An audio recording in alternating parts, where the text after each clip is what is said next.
बिस्मिल्लाहिर्रहमानिर्रहीम। अस्सलाम वालेकुम। मैं हूँ साजिदा परवीन। उम्मीद करती हूँ कि आप सब खैरियत से होंगे। आज हम बनाने लगे हैं बीफ पुलाव। बीफ पुलाव बनाने के लिए मैंने ये 2 किलो बासमती चावल लिए हैं और पुराने चावल हैं ये। इसको मैं पूरे आधे घंटे के लिए भिगो दूँगी। इसको साइड पे कर देते हैं। ये मैंने 3 किलो गोश्त लिया था। ये बीफ का गोश्त है और ये मैंने फ़ैट भी कुछ डाली हुई है। इसके डालने से जो पुलाव बनेगा बहुत ही मज़ेदार बनेगा। इसके डालने से मैं घी ज़रा थोड़ा सा कम डालूँगी क्योंकि इसका भी घी इसी यखनी के अंदर आ गया है। तो इसको मैंने प्रेशर कुकर में नहीं पकाया, मैंने वैसे ही इसको 2 घंटे के लिए 3 किलो गोश्त डाला। 2 चम्मच मैंने नमक डाले, 1 बड़ा प्याज डाला, लहसुन की 1 गट्ठी डाली और इसके अलावा खुश्क धनिया, ज़ीरा, काली मिर्च, 2-3 लौंग और दालचीनी के 2 अदद पीस डाले थे। और इसको मैंने अच्छी तरह इसकी यखनी निकाल ली है।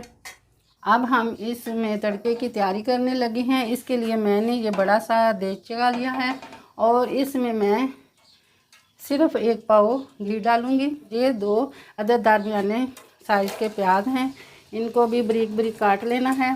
तो इसको हम ब्राउन करेंगे। तो इसमें मैं ये 3 अदद तेज़ पत्ता इसमें शामिल कर देती हूँ क्योंकि मैंने यखनी में जो चीज़ें नहीं डाली थी वो मैं इसमें डाल रही हूँ। ये 3 अदद मैं मोटी इलायची इसमें डाल देती हूँ और इसको मैं अच्छे तरीके से ब्राउन करूँगी। हाँ जी, तो प्याज हमारा ब्राउन हो गया है। ये चावलों के लिए थोड़ा सा गहरा ब्राउन करना पड़ता है। तो अब हम इसमें से चूल्हे को कम कर देते हैं और इसमें आधा कप पानी का डालूंगी और ऊपर से ढक दूँगी। इसमें मैं अभी सिर्फ 1 चम्मच जो है बड़े वाला नमक का शामिल करूँगी क्योंकि 2 चम्मच मैंने यखनी में भी डाले थे और इनका कलर आने तक इसको हिलाती रहूँगी। जितना कलर हमें चाहिए था वो निकल आया है। अब इसमें मैं गोश्त डालूँगी। सबसे पहले ये जो फैट है इसको मैं अलहदा कर लूँगी, जिसको चर्बी भी बोला जाता है। अगर आप डालना चाहते हैं तो डाल भी सकते हैं गोश्त के साथ ही। अब इसमें हम गोश्त डाल लेते हैं। बिस्मिल्लाहिर्रहमानिर्रहीम। और चूल्हे को तेज़ कर लेते हैं। इसको हम 5 मिनट के लिए भून लेते हैं।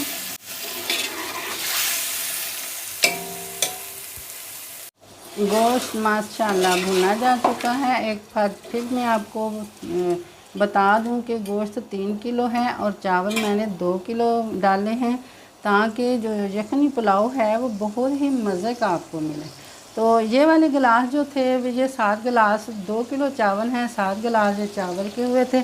इसके हिसाब से मैं 12 गिलास पानी के इसमें शामिल कर देती हूँ। हाँ जी, तो ये जो यखनी थी ये 9 गिलास बनी है। 3 गिलास और पानी के मैंने इसके अंदर शामिल कर दी हैं। ये पूरे 12 गिलास पानी के हो गए हैं। अब इसमें मैं जो मसाला डालने लगी हूँ वो भी आपको बताती हूँ। ये कूटा हुआ ज़ीरा और खुश्क धनिया है, ये 2 वाले बड़े चम्मच मैं इसमें शामिल कर दूँगी। साबुत ज़ीरा और साबुत धनिया भी मैंने यखनी के अंदर डाला था। तो इसको मिक्स कर देते हैं। इसके उबाल आने का इंतज़ार करेंगे। उबाल आ गए हैं। अब हम इसमें चावल डाल देते हैं। बिस्मिल्लाहिर्रहमानिर्रहीम।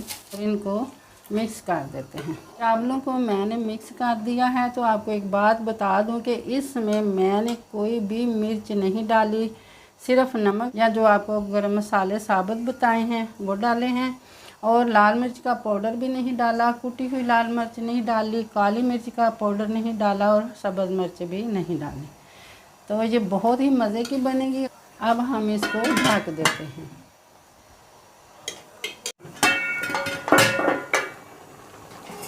माशाल्लाह उबाल आ गए हैं। तो आपने हल्के हाथों से हिलाना है चावलों को ताकि चावल जो हैं वो टूट ना जाएं। दोबारा से ढक देते हैं। तो मैंने चावलों को 3-4 दफ़ा चम्मच से हिलाया था। अब मैं इसको दम देने लगी हूँ। मैंने खुश्क दस्तरखान का ये दम दिया है। अगर आपके चावल कच्चे हैं तो आप इसको गीला करके भी दम दे सकते हैं। अब मैंने इसको दम दे दिया है और इसको मैं अब 10 मिनट के लिए दम पे रखूँगी। हाँ, जो अब हम दम खोल लेते हैं। 10 मिनट पूरे हो गए हैं दम को दिए हुए। बिस्मिल्लाहिर्रहमानिर्रहीम। माशाल्लाह से ये देखें हमारा बीफ पुलाव बहुत ही मज़े का टेस्टी जो है बनकर तैयार हुआ है। माशाल्लाह से बीफ पुलाव हमारा बनकर तैयार है। तो इसके साथ मेरे चैनल को सब्सक्राइब करें और इसके साथ ही मुझे